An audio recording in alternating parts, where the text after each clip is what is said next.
I just want to do God's will. What you're seeking is a blessing from God. You must expect a miracle. You have the power of choice. Believe on the Lord Jesus Christ. Well, we're here, number one for the last 2 years on Life Today Live, looking across all the platforms, YouTube, Facebook, Twitter, Twitch, Periscope, LightSource, and now Rumble. This is the top interview, and no surprise. But before we watch it, there's an honorable mention. I just have to point out, it didn't get a big response at the time. It was in January of 2020, so almost 2 years ago now. But over the last couple of years, it has blown up on YouTube. And that is a conversation I had with a gentleman who was in Southeast Asia at the time, which led to some technical issues. But David Eubank has an organization called Free Burma Rangers. And if you have the time, it's a fascinating interview. Number one, no surprise, is Joni Eareckson, Tada. And this is one of those interviews that I left changed. And even watching it again today, I just, there's so much weight because we're talking about suffering. And that is such a big topic. It's a stumbling block for many. But boy, if we can really look past through the suffering, maybe I still don't fully know how to wrap my brain around it, but God does. And that's the bottom line message. So without anything else, because there's just not much else I can add, it's a beautiful interview, and I hope you enjoy it. For me, it's personal. It began back in 1967. I was 17, athletic. One summer day, I went swimming in the bay with my sister. I swam out to this raft anchored a few yards offshore, took a reckless dive into shallow water. I knew then my life had changed forever. My doctor said, Joni, you're going to be paralyzed for the rest of your life, without use of your hands, your legs. And I said, God, I can't live like this. I won't live like this. Because I couldn't hold razors or push pills down my throat, I knew I couldn't end my life physically, so I was tempted to end my life emotionally, mentally, spiritually. I wanted to just lay in bed, tell my mother to turn off the lights and shut the door. Finally, in the dark behind that closed door, I cried out, God, if I can't die, then show me how to live. Thankfully, God put Christian friends in my life who opened the Bible and showed me that God permits what he hates to accomplish that which he loves. He permits awful things like paralysis to bring forth Christ in me, the hope of glory. My Christian friends helped me find purpose in that, and I learned to give thanks, even in the little things. And with each bit of obedience, my faith grows, my perspective widens, the world gets bigger, and eventually I wheeled out of that dark bedroom and began to embrace life. I discovered there's a world of other disabled people in dark bedrooms who, like me, need to embrace life and know God. I started writing about this and speaking, and before I knew it, my message gave birth to Joni and Friends. If there are folks languishing in isolation without hope, our team at Joni and Friends connects them to local churches and resources, providing a Bible and the hope of Christ. If there's a marriage breaking apart due to a child's disability, we'll scholarship them at one of our family retreats. If there's a disabled child in Uganda crawling in the dirt, or a grandmother in Guatemala being pushed into a wheelbarrow, our Wheels for the World teams will provide a wheelchair and a Bible in their language. If someone can't reach any further than their radio, the Joni and Friends radio program brings hope right into their home. Our Christian Institute on Disability trains pastors, policymakers, and equips churches. And when it comes to the next generation, our Cause for Life interns roll up their sleeves and they do disability ministry in dark corners of the world. My husband Ken and I are joined by an amazing team at Joni and Friends, whether at our headquarters in Southern California, our area ministry teams around the country, or our network of partners and volunteers all across the globe. Our passion is to see people and special needs families embrace Christ, embrace the circumstances that God puts them in, and embrace life. I was there. I know what it's like. And for me, every face, every life changed, every soul saved is personal. So join me. Do as Christ commands in Luke 14. Go out quickly, find the disabled, and bring them into his fellowship. It'll not only fill God's house, it'll fill your heart.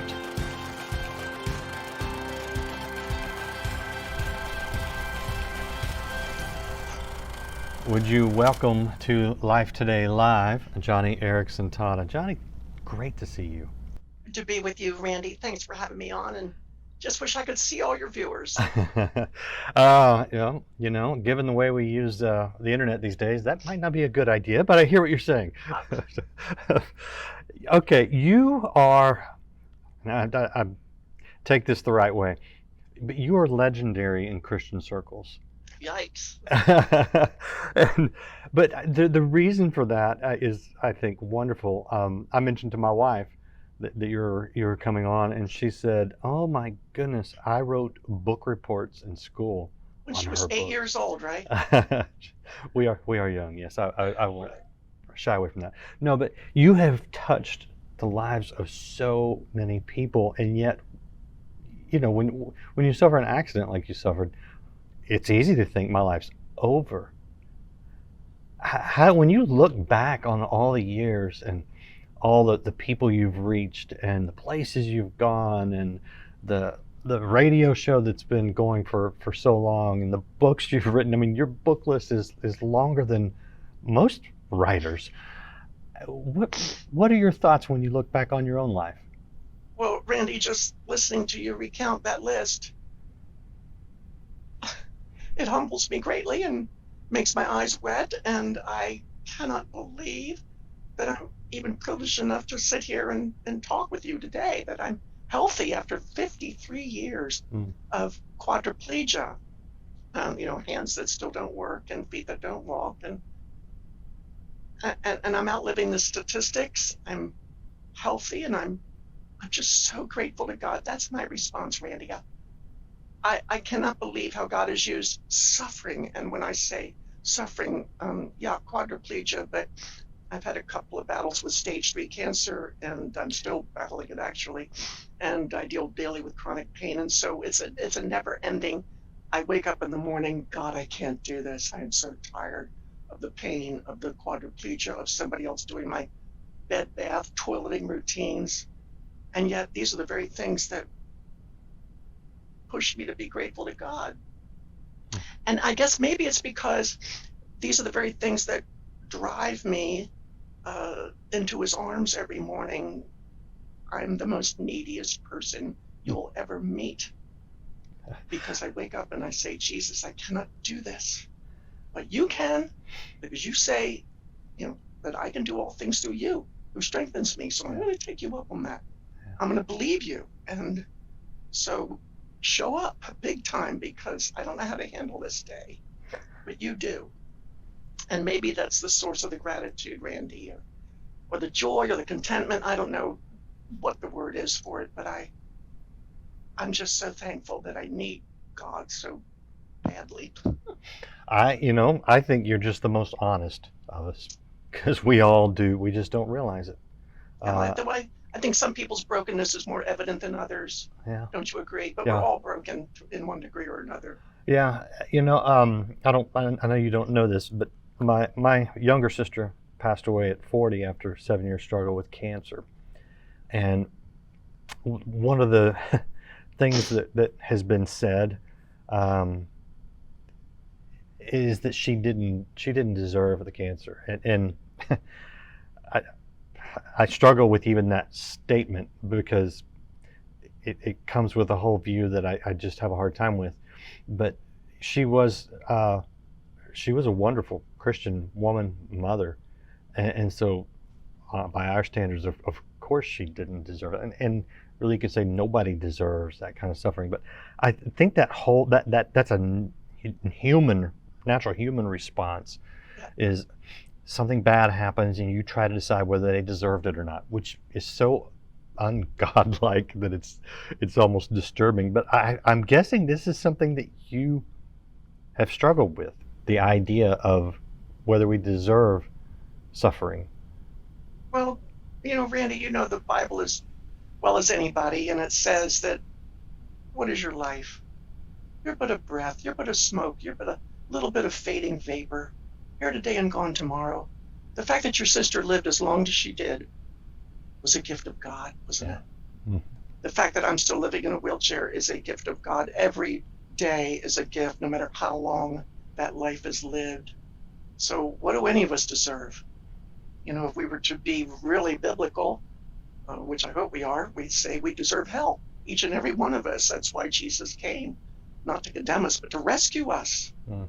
And if he rescues us for 5 years, 10 years, 15, 20, 40 years, it's a gift.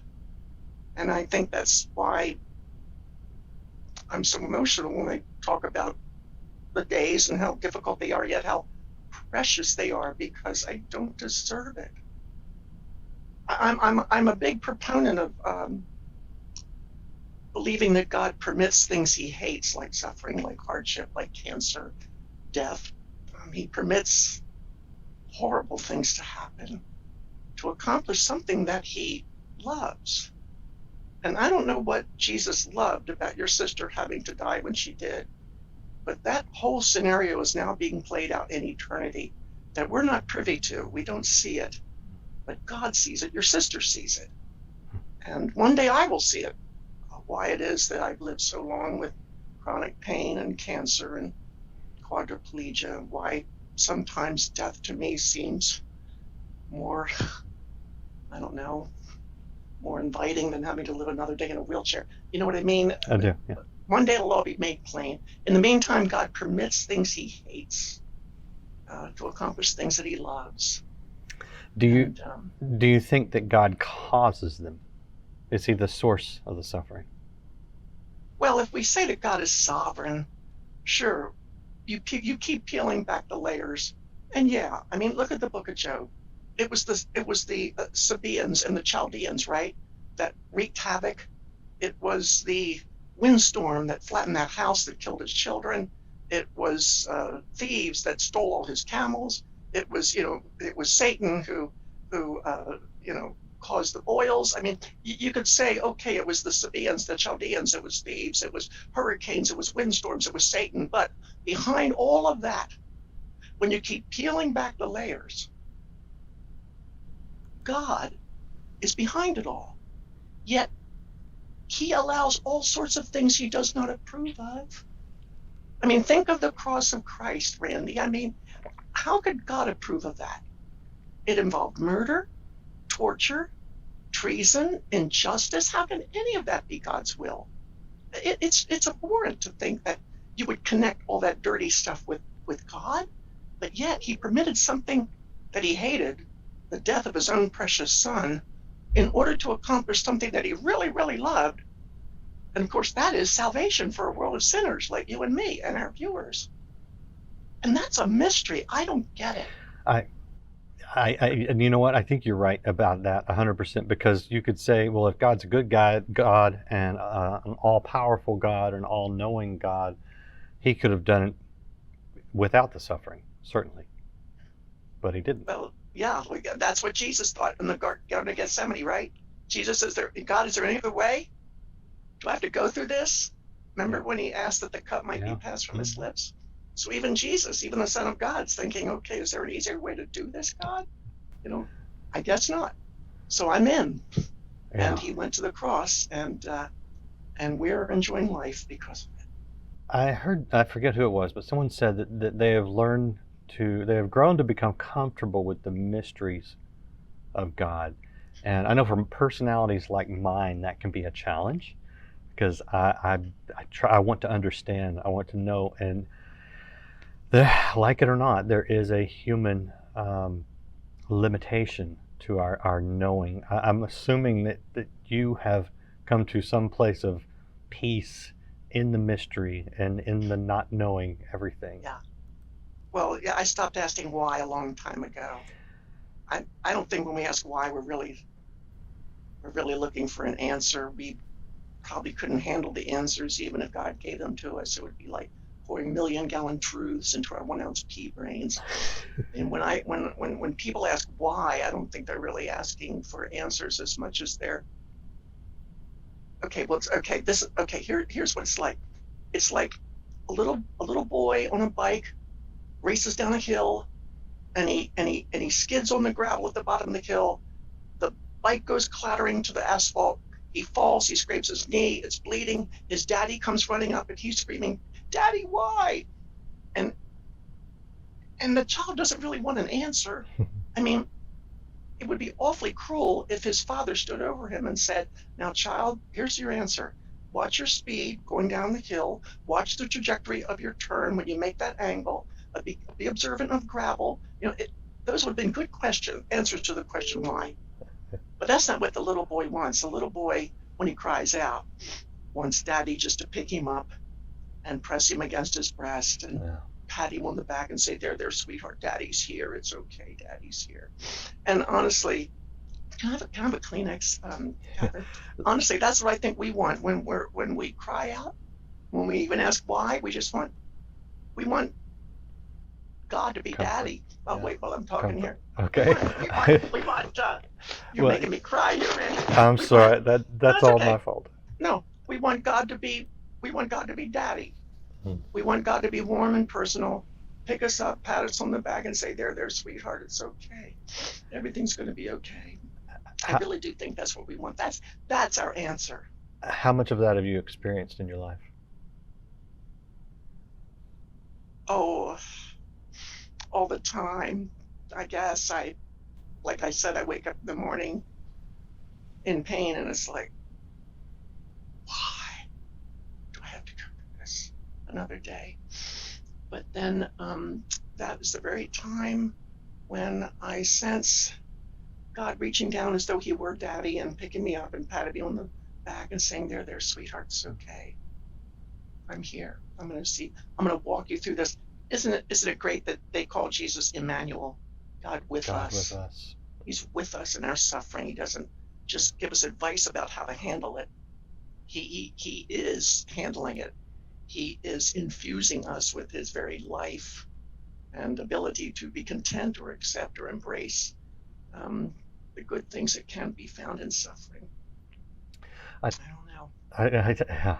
I talked to a couple here, interviewed them, and they had lost their young child, and I got into the why, not why they lost the child, but them asking God why. And he looked at me, the father, and said, for us, the healing really began when we quit asking why, and we just basically said, what now, God? You're nodding. So when I look at it, all the things that you have done that we would, by human measurements, would equate with success, the speaking, the painting, even the books, the radio show, the things that list off. Are those a result of you getting beyond the unsatisfactory whys, answers to the question why, and the satisfactory answers to what now, God? What do you want from me now? Yeah, that's a good question. Not asking why, but how. How do I handle this? What do I do next? I remember Elizabeth Elliot, the missionary whose husband was speared to death by Auca Indians, and yet she turned right around and with a 2-year-old baby went back to that jungle and with a snake bite kit and a Bible, and she ministered to those very Indians that killed her husband. Her advice was, just do the next thing. Mm-hmm. Just do the next thing.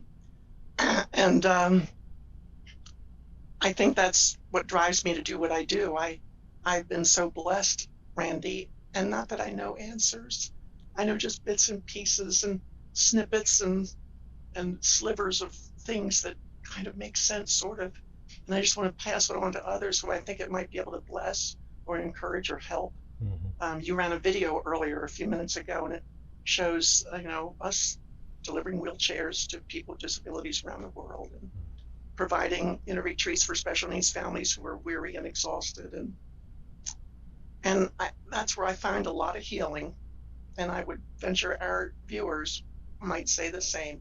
You are healed, you are helped when you take what little bit of grace you have gained and you pass it on to somebody else to make their life better.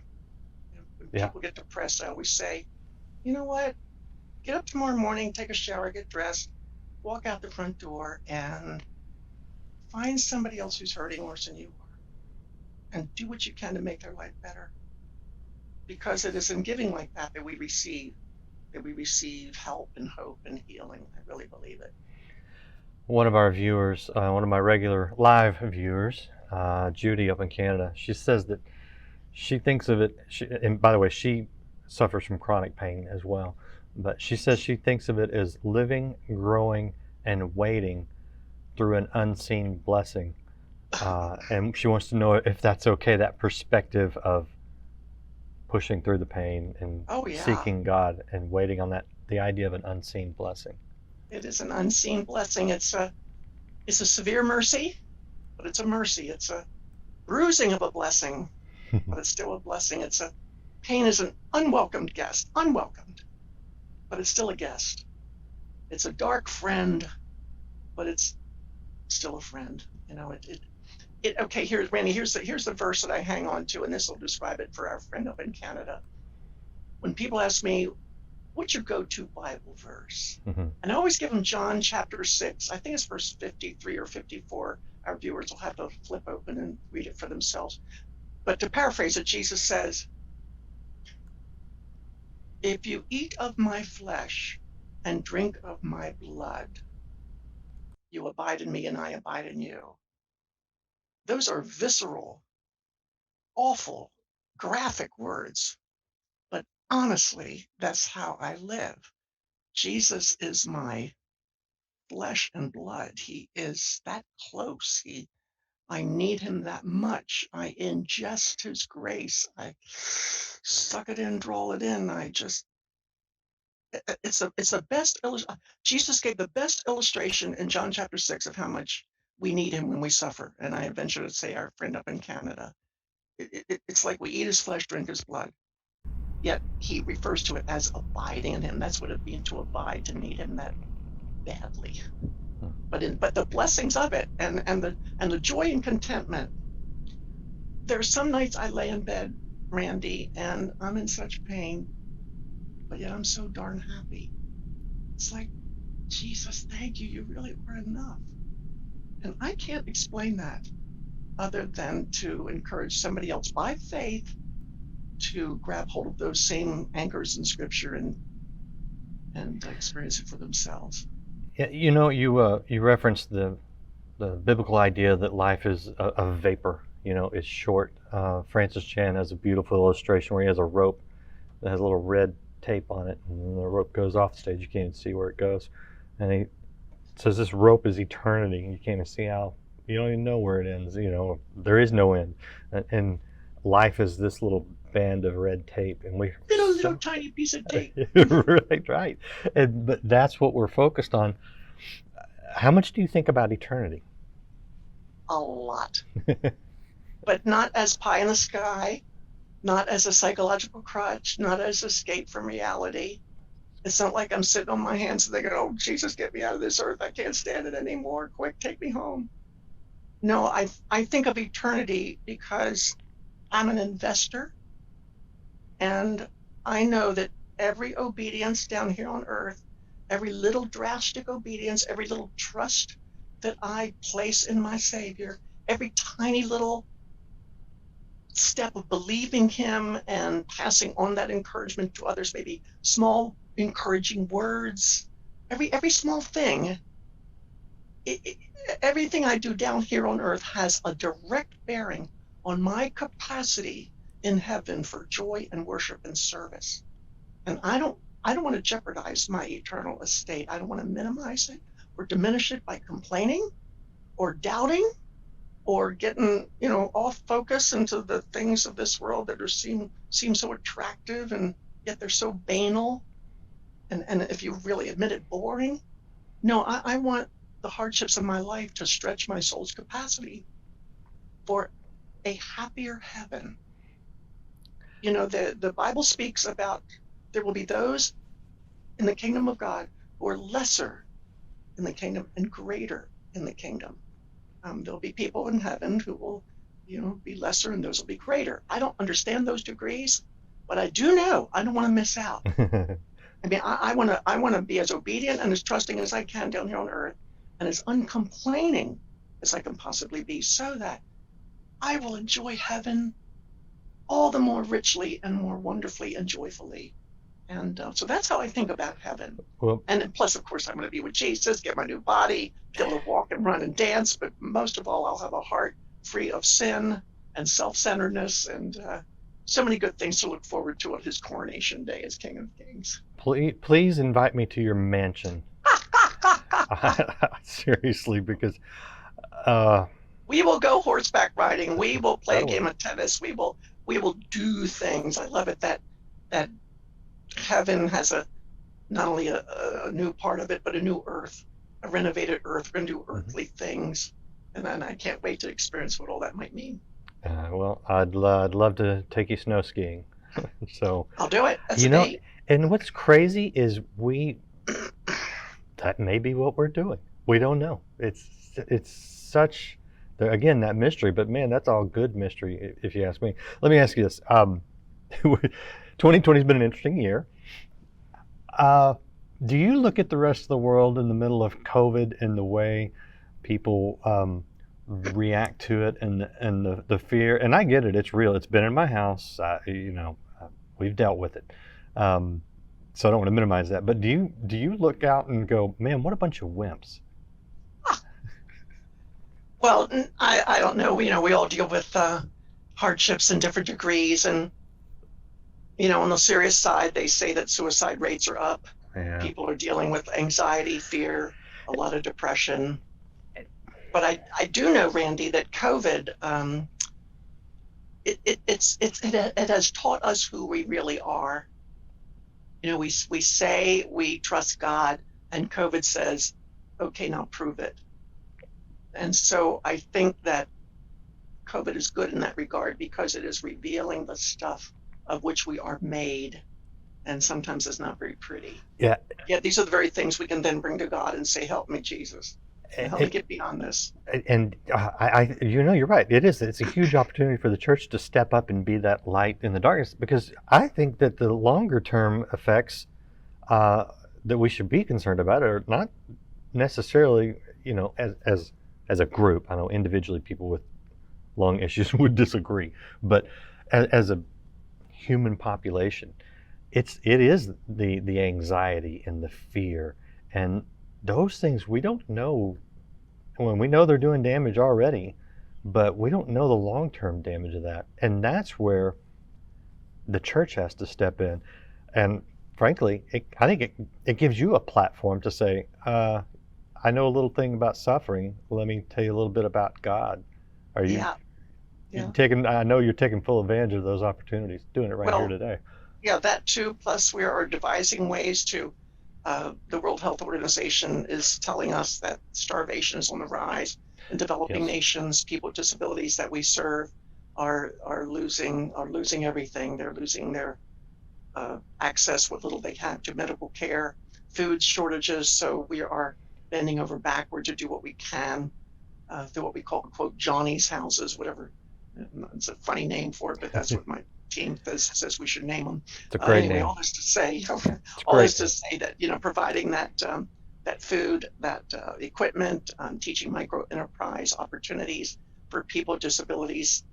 It all goes back to, okay, in this situation of COVID, I've got it bad. I don't like being sequestered. Well, what can I do to help somebody else, a neighbor or a friend who's in a worse situation than I am? Yes.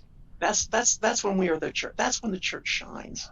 That's when the gospel is best adorned and it becomes winsome to people, and they think, whoa, her God must be pretty amazing that she acts like this. I think I'd like to know her God. Yeah. I mean, that's a prime opportunity, just like you said, for the church to be the church. And I love that even that you just point that out, because we get beyond the questions and the doubts and even the pain, and we get into action. And I think that's a lot of why God allows things bad things in our estimation to happen, to spurn us to action, to do the good works that he created us to do. Yeah, well, look at Jesus on the cross. What was he doing as he was dying? He's taking action. He's counseling his mother about who she should be living with, and talking to John, and do this and take care of my family. And then he's ministering to the thief next to him, and you'll be with me in paradise. And then he's forgiving those who are crucifying him. And he's doing stuff. Yeah. On his deathbed, he's doing stuff. And so, 1 Peter chapter 2, verse 21, Christ suffered for you, leaving you an example that you should follow in his steps. And we should do stuff with our suffering just like he did.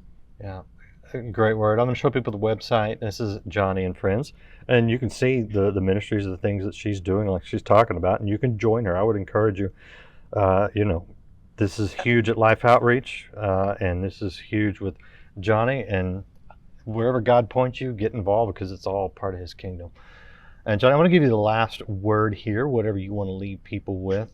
But most of all, I want to thank you for taking the time to share today, but just share. Your whole life has been a gift, a wonderful gift to people. And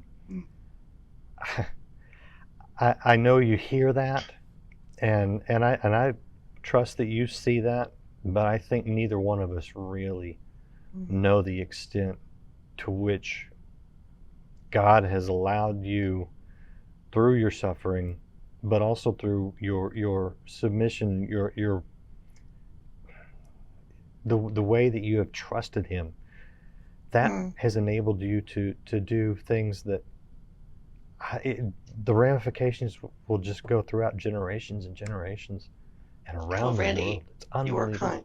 You are kind to say that. You honestly are. And since you're giving me the last word real quickly, I will make that word something from Scripture for our friends to hold on to.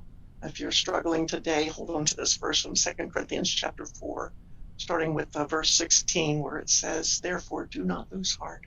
Though outwardly we are wasting away, inwardly we can be renewed day by day, for our light and momentary afflictions are achieving for us an eternal weight of glory that far outweighs them all, the inconvenience of that suffering." So then, don't focus on things you can see, but focus on things you cannot see. For things that you see are temporary, but things you cannot see last forever. That is truth, and it is a beautiful reminder. As we roll into 2022, let's focus on the eternal things. It will really change your life and those around you, I believe. That's it for this year. And I have enjoyed looking back over the last 2 years. I hope you have too. Be back Monday with a live interview. We've got great interviews lined up through January into February. So we're going to keep rolling. I appreciate you guys sharing. I mean, today's, wow, what a great one to share. If you haven't subscribed or followed, do it, and do it across the various platforms. And if you're a Rumble fan, join us over on Rumble. Those are being posted right now, but we may go live there very soon if it picks up in activity. Hope you have a great new year. I'll see you again next week. We float on the vast, limitless sea of divine mercy.